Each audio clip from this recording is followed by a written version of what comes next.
Əncümən Bazaryan Ərəz və Bazar uşaqlarını salamlar. Ay talişlərim, tamam dostlarım, bazarların sağlığına, əhali Habi şəhrim, əhali Zülfanım. Bax, mənim dostlarımsa, layıqların sağlığına. Ay talişi, sənin özü balaların sağlığına. Və qruqda olan yoldaşlarımın sağlığına.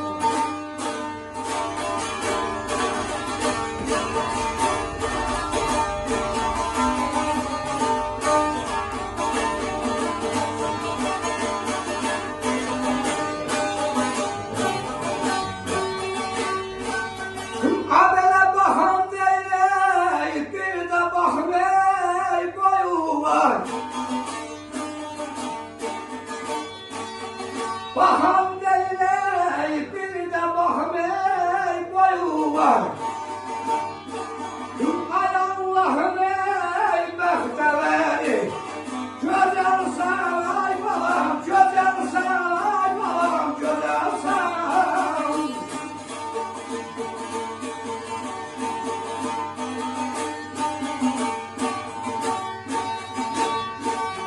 Neçəsini ey saldın odaya.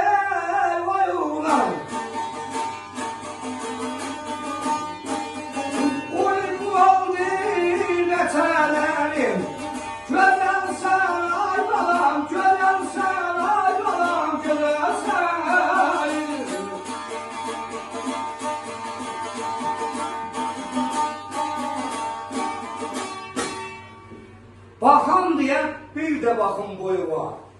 Ay Allah'ım bəxtəvəri gözəlsən.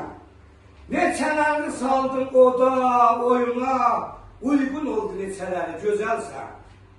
Sir duası həkk yolundu gözümdə. Bu olsundan həzz alırsan özündə. Qərə xallar dənələndi üzündə, mat qoyursan gözəlləri gözəlsən.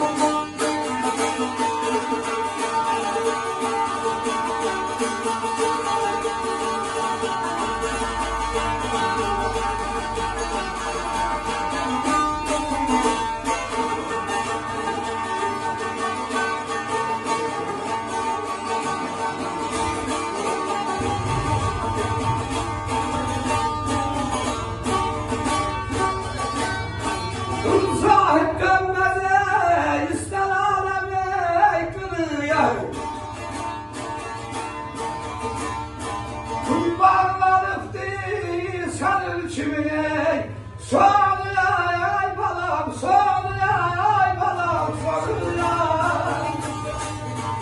Sahip dönmez ister alan qılıya. Bağlanıbdır sənin kimi sonuya. Halal olsun səni doğan anıya. Ağrın alın, muhtasarı gözəlsin. Xoşbəxt ol hamısın.